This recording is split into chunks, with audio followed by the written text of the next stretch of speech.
11 and fucking 1. That's how we did at UFC Fight Night Perth. What did I tell you? We're shitting on these other predictors. They ain't got shit on us. We're pooping in their general direction. We're picking it up. We're throwing it at them if it doesn't hit them. That's what we're doing here. That's what we're doing. I'm MMA Randy, and today we're going to be going over Contender Series 2025, week number 8. And I'm going to be giving you my predictions and breakdowns of every fight we have tonight. Or tomorrow night, actually. I'm getting my fucking days messed up already. But starting off the card, we've got Rashid Vagabov versus Paulo da Silva. So, if we take a look, you're going to see that Vagabov is a giant favorite in this fight. If you're wondering why, let's take a look at Paulo da Silva's record. His last couple fights, his last fight was against a Hugo Paiva that went to a close split decision where his opponent had a record of 9-2. Other than that, every single fight on his record, it's padded. He looks like Khabib on the come up. You've got, 2-17, where he armbarred the guy.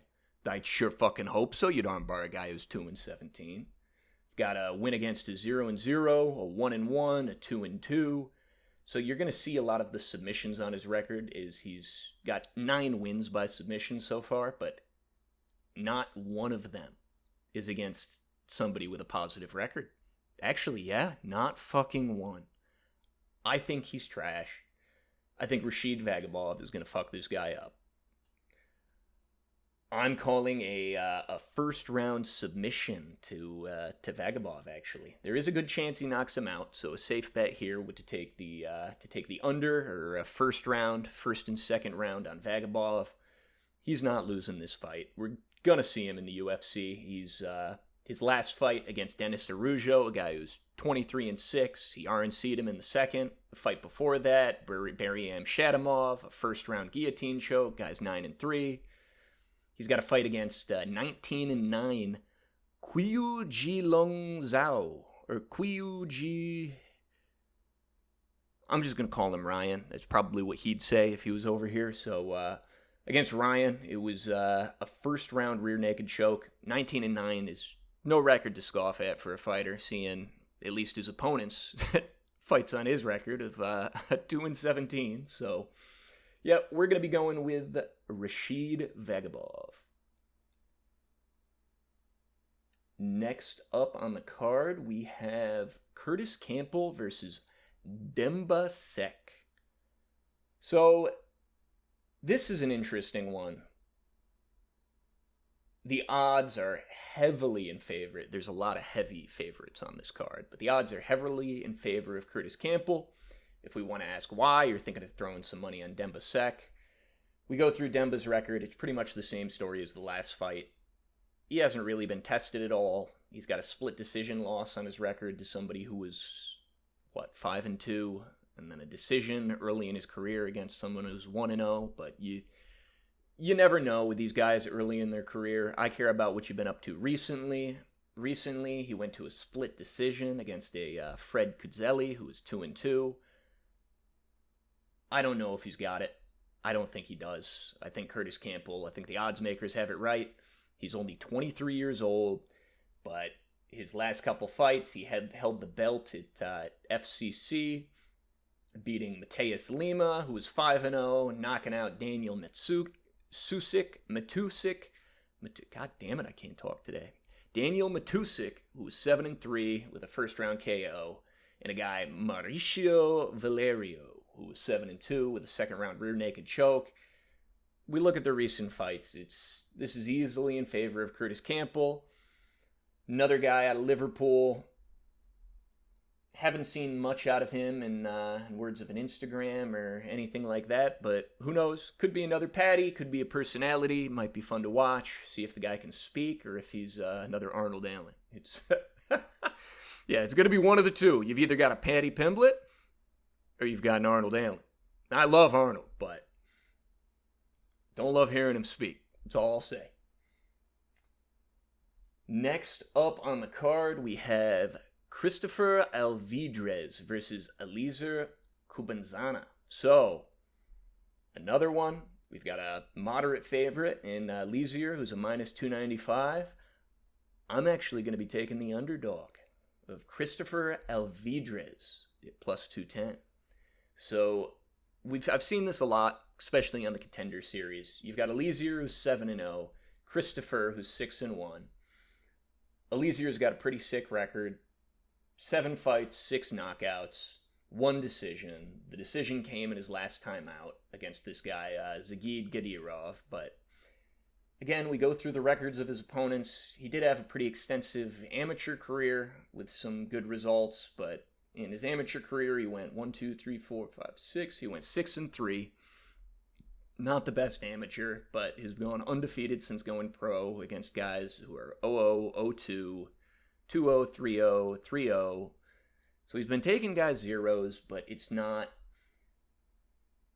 you can trust, especially with these smaller promotions that you don't know what you're getting out of this guy. Where on the other hand, Christopher Alvidrez equally is untested, but in his last fight against Takashi Sato, he looked good. You might remember Takashi Sato from his short stint in the UFC. He knocked out guys like Ben Saunders. Knocked out the what was it? The Killer Gorilla or the Vanilla Gorilla. Yeah, Jason Witt knocked him out in the first. So he wasn't very He wasn't the best in the UFC. That's what we'll say. He wasn't the best, but the guys he was losing to was guys like Bilal Muhammad, where he got RNC'd in the third. Miguel Baeza going to a decision against Gunnar Nelson. He fought Bryant Battle. Yeah, they were just trying to kill this fucking guy. Yeah, Themba Garimbo. Shit, but against guys like Themba Garimbo, who else do we have? Gunnar Nelson. He went to decisions. He made it to decisions with these guys, and if you remember those fights, he never looked the worst. And he's only 35. So it's not like, he was too old, he lost the chin too bad. The only knockout he had while he was in the UFC was when he got knocked out by head kick against Bryant Battle. And this Christopher Alvidrez took care of him in the first round.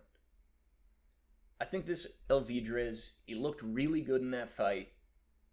I think he's got something special. Maybe there's something missing on Alizier. So if you've seen something that I haven't and you're going with Alizier, go for it. But I'm riding with Christopher Alvidrez, and I'm going to ride with him by knockout. Up next on the card, we've got Louis Jourdain versus Magno Diaz. So this one's a toss-up. It's pretty close in odds. I think Louis Jourdain's a slight favorite, but we've got Magno fighting with the Fighting Nerds. Well, Louis Jourdain is trading at Brazilian top team Canada. So the Fighting Nerds have lost Zamora. The recent fights haven't looked the best. Prado losing Dean Gary because he can't give up the fucking cigarettes. Literally because he can't give up the fucking cigarettes. Then John Silva getting knocked out with that spinning elbow by Diego. It hasn't been good. Hasn't been good recently for the Fighting Nerds, but I still think to have that many standout stars from a small team that was completely unheard of a couple years ago is pretty insane. That it's no marketing of the UFC. It's not like, they've got one of the teams as a tough coach. People are watching tough. They learn more about the gym they train out at. No, there was nothing done by the UFC to promote them. It's all been done by fans. And I think the Fighting Nerds, when you've got such a close matchup of untested guys who don't have that much footage on them, I think we'll see how we do siding with them. And we're going to be going with Magno Diaz. He is at a slight height advantage. He's only 5'6". He's a little fella. But Louis Jourdain's only 5'9". They're both little fellas. I think Magno Diaz could get it done, and I think he gets it done by knockout. Looking at the two of them, you don't have much to go off of. An 8-3 record from Jourdain, a 6-1 from Magno. We're gonna say the Fighting Nerds hype train revives itself. That we don't get this many losses from them in a row, because that'd be a tragedy. I don't see a tragedy. I see a redemption arc for the Fighting Nerds. And look at me last week, 11-1. You can't forget that. I'm batting close to 1,000. You meet a baseball player like that, they don't exist. I do. Magno Diaz, first round KO. That's what we're going with. And then next up on the card, we've got Vitor Costa versus Damian Panas, the Baba Yaga. So this fight is also almost dead even odds. You've got two guys fighting out of relatively unknown gyms. At least I don't know them. They're both super young. Vitor's 25. Damian's 23. They both have one loss on their records. It's 8-1 and 7-1. But if we go into their records and see what have they been doing, let's look at Damian to start, the Baba Yaga. Looks like in his last fight, it was a KO against a guy who was 4-5. A first round KO against a guy who's 7-3. Second round KO against a guy who's 11-3. And it looks like his loss was only due to an illegal kick. So technically, if you look at it like John Jones looks at his, he's undefeated. And if you look at how John Jones looks at his, he's also gay. But besides the point, we'll get back to it. An illegal kick against this Italo Gomez, Leonardo Ruiz, head kick, round 1, Darce choke, round 1, a tap out to punches, round 1. This guy's a monster. Monster in the first round. We look back over to Vitor Costa. Looks like we've got some belt defenses over at, what is this promotion? Jungle Fights. Another round 1 monster with round 1 guillotine choke, round 1 punches. And it looks like in his last few, round 1 against a guy who's 4-3. Right before that, round 1 against a guy who's 15-4. A guillotine against a guy who's 9-4. But his loss was a real loss. It was a first round knockout against, believe this, Cesar Almeida, who's in the UFC. This is an interesting one. I think if we look at it here, I think we have to say Vitor has been knocked out. Damian this is a toss-up. This is a real toss-up. This is a hard one to pick. You know what? I'm going to go with my gut instinct here, and we're going to say Vitor Costa gets it done. I think Vitor's got it. He's got a 1-inch reach advantage on him. Looks like it's 6'2 versus 6'1. I'm seeing here, what is the fight at? Because I see that Vitor's a light heavyweight, and Damian is a... Wait, if Vitor's a light heavyweight and Damian's a middleweight, is Damian bumping up to fight him at light heavyweight for this? Yeah, that's what it looks like. Yeah, we're riding with Vitor then. Going up a weight class against a guy who's natural there, who probably walks around at 220 and is cutting to get down to 205. We're riding with Vitor Costa. Well, that's everything we've got for this card. Like I said, 11-1 last one. 11-1. Who went 11-1? I did. Nobody else. Only me. Only MMA Randy. You can only get picks like that here.